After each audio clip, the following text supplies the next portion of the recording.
Economic package और stimulus देने की बात कही जा रही है। दरअसल ये दिवाली के मौके पर भारत सरकार के द्वारा एक बड़ा तोहफा जो कि आम जनता के लिए है, ताकि अर्थव्यवस्था में गति आ सके।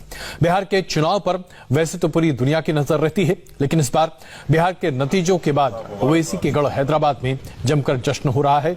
इसकी वजह है क्योंकि सीमांचल क्षेत्र में ओवैसी की पार्टी ने हैरान करने वाली जीत हासिल की है। बिहार में एमआईएम ने इस बार 5 सीटों पर फतह हासिल की है और ये सभी विधायक ओवैसी से मिलने के लिए हैदराबाद पहुंचे हैं। खुद ओवैसी ने इन विधायकों का स्वागत किया, गले लगाकर इन्हें मुबारकबाद दिया।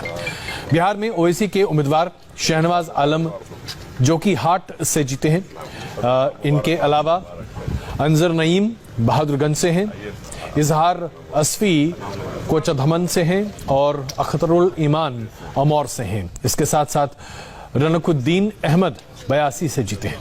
ये सभी 5 विधायक हैदराबाद पहुंचे हैं, जहां वो असदुद्दीन ओवैसी के घर पर उनसे मुलाकात कर रहे हैं। बिहार में मुस्लिम बहुल सीमांचल में ओवैसी की पार्टी के प्रदर्शन से ममता बनर्जी परेशान हो गई, क्योंकि ओवैसी ने बिहार की तरह बंगाल का भी सीमांचल का एक इलाका ढूंढने की कोशिश शुरू कर दी है। ओवैसी पश्चिम बंगाल में चुनाव लड़ना चाहते हैं, तो क्या सबसे ज्यादा नुकसान ममता बनर्जी का करेंगे? बिहार में 5 सीट जीतने के बाद असदुद्दीन ओवैसी पश्चिम बंगाल जाएंगे, क्योंकि बिहार के बाद पश्चिम बंगाल के मुसलमान उन्हें मैग्नेट की तरह नजर आ रहे हैं। हम आ रहे बंगाल को, आ रहे अब बराबर आएंगे बंगाल को। 70% तक मुसलमान आबादी वाले सीमांचल के बाद ओवैसी 30% मुस्लिम आबादी वाले पश्चिम बंगाल पर नजर गड़ा रहे हैं। यानी बिहार के बाद ओवैसी का अगला टारगेट बंगाल का मुस्लिम वोट बैंक है।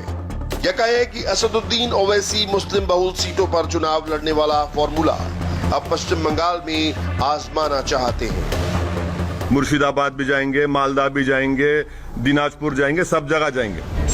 बिहार में एआईएमआईएम ने 5 सीट जीती, बायसी, आमौर, कोचाधमान, बहादुरगंज और जोकीहाट। आमौर में एआईएमआईएम को 51% से ज्यादा लोगों ने वोट दिया। बहादुरगंज में एआईएमआईएम को करीब 50% वोट मिले। कोचाधमन में भी ओवैसी की पार्टी को करीब 50% वोट मिले।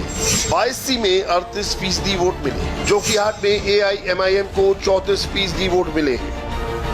ओवैसी ने इन सीटों पर कामयाबी कैसे पाई? इसका बहुत सीधा सा फॉर्मूला है। ये सभी बिहार के सीमांचल इलाके की सीट है। सीमांचल में आने वाले 4 जिलों कटिहार, किशनगंज, अररिया और पूर्णिया, यहाँ मुसलमानों की आबादी 40 से 70% तक है। एआईएमआईएम ने बिहार के जिन 20 सीटों पर चुनाव लड़ा था, उनमें 14 इसी इलाके में है और उससे 12% वोट मिले हैं। यानी एआईएमआईएम का पूरा भरोसा उन्हीं सीटों पर रहा जहां मुसलमानों की आबादी ज्यादा है। ओवैसी ने बिहार में वही किया जिसके लिए हैदराबाद में उनका गढ़ माना जाता है। तेलंगाना की 7 विधानसभा सीट एआईएमआईएम के पास है। अब बिहार की 5 विधानसभा सीट एआईएमआईएम को मिल गई है।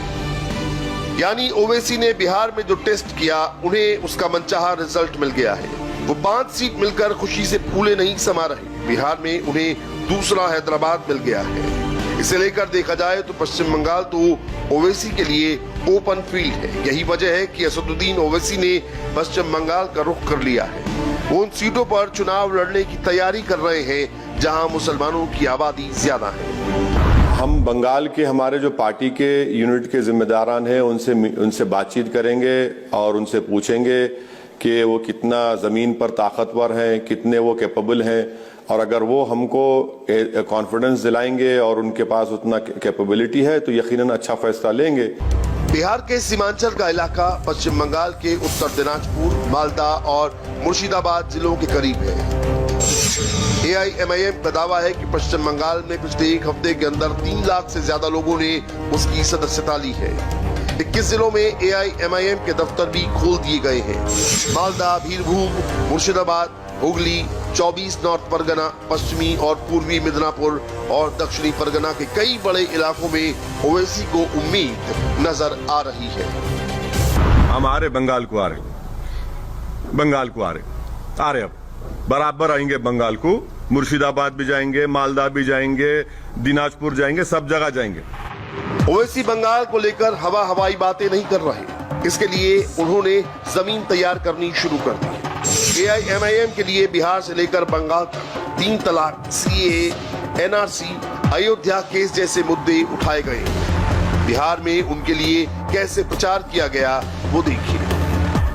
बैरिस्टर असदुद्दीन अवैसी को बीजेपी का एजेंट कहने वालों, अवैसी ने पार्लियामेंट के उन गद्दारों के सामने कहा, जब विनोद कुमार को बारा ईदगाह के अंदर नागरिकता मिल सकता है तो अब्दुल रहमान को क्यों नहीं मिल सकता है?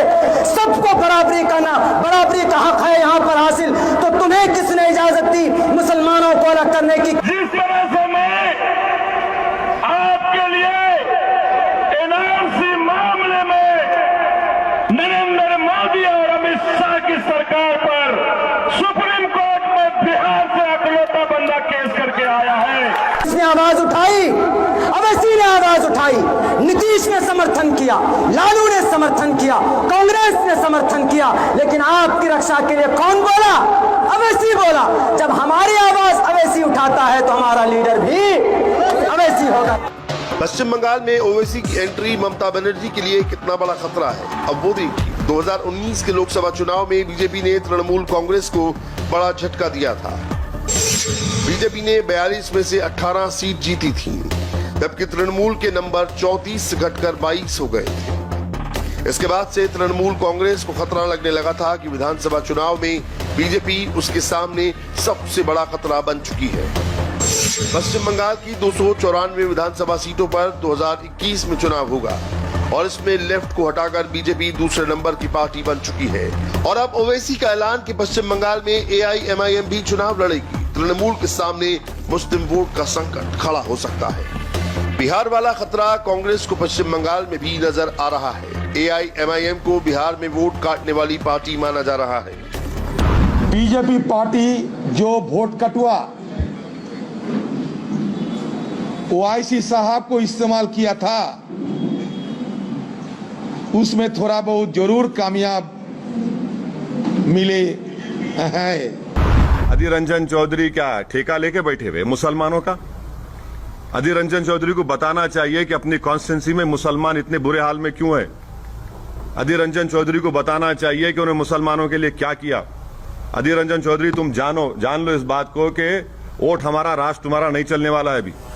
बिहार से लेकर बंगाल तक जिस तरह से AIMIM प्रचार कर रही है, जिस तरह से लोगों को, खासकर मुसलमानों को मोबिलाइज किया जा रहा है, उससे ओवैसी के चैलेंज को समझा जा सकता है। इसमें कोई शक नहीं कि ओवैसी की पार्टी के उतरने से मुसलमानों का वोट बढ़ता है, लेकिन बिहार की 5 सीटों पर उनकी जीत बताती है कि वो अलग ऑप्शन बनकर भी उभर रहे हैं। उन्हें विपक्ष चाहे बीजेपी की बी टीम क्यों न कहे, ओवैसी पर इसका कोई फर्क नहीं पड़ने वाला। बी टीम, सी टीम, वोट कटवा, पैसे लेते हैं, फुला करते हैं। अब हम हेलीकॉप्टर में उड़ रहे तो कहा कि पेट्रोल फुला डाल रहा है। अरे मैं लड़ूंगा भाई, बंगाल लड़ूंगा, यूपी लड़ूंगा, भारत का हर इलेक्शन लड़ूंगा। मुझे क्या पूछना पड़ेगा किसी से मैं लड़ूं या ना लड़ूं? बिहार में ओवैसी की पार्टी 20 सीटों पर लड़ी, 1.2% वोट हासिल किया। उनकी पार्टी बेशक सिर्फ 5 सीट पर जीती, लेकिन ओवैसी के बिहार की जमीन पर उतरने के बाद से ही मुसलमानों के बीच एक कंफ्यूजन वाली स्थिति बन गई है। यही वजह है कि कांग्रेस समेत कई विपक्षी दल उन्हें वोट काटने वाली पार्टी कहते हैं। महाराष्ट्र हम लड़े, आप ही जाकर बैठ गए शिवसेना के गोद में, हम तो नहीं बैठे ना। तो ये जो अपने आप को ये समझते हैं कि बस हम ही जिंदा रखें सेकुलरिज्म को, हम उनसे कहना चाह रहे हैं कि भाई साहब बस करिए, आप नहीं जिंदा रखें सेकुलरिज्म को। आप खाली टीवी स्टूडियो में बैठकर ज्ञान देते हैं, जमीन पर आप नहीं जाते। आप अगले साल पश्चिम बंगाल में चुनाव है और फिर 2022 में उत्तर प्रदेश का विधानसभा चुनाव भी होगा। यूपी को लेकर भी ओवैसी की तैयारी पूरी है। 2022 में उत्तर प्रदेश में MIM दोबारा चुनाव लड़ेगी। सुनिए, दोबारा चुनाव लड़ेगी। पहले जो कमजोरियां थी हमने थोड़ा उसको दूर किया है, बड़ी ताकत के साथ लड़ेगी। किसके साथ जाएंगे नहीं जाएंगे वो वक्त ही बताएगा, मगर हम तो लड़ेंगे। ओवैसी अभी तक हैदराबाद तक महदूद थे, लेकिन अब उनका नेशनल लेवल वाला अवतार सामने आ रहा है। बिहार में AIMIM की जीत और बंगाल के साथ उत्तर प्रदेश लड़ने का ऐलान। ओवैसी चाहे कामयाब हो या ना हो, लेकिन फिलहाल उन्होंने ममता बनर्जी की पार्टी तृणमूल के होश उड़ा दिए हैं। हम यहाँ पर एक छोटा सा ब्रेक लेते हैं। ब्रेक के बाद तेजस्वी यादव महागठबंधन के नेता चुने गए हैं। पूरी खबर छोटे से ब्रेक के बाद।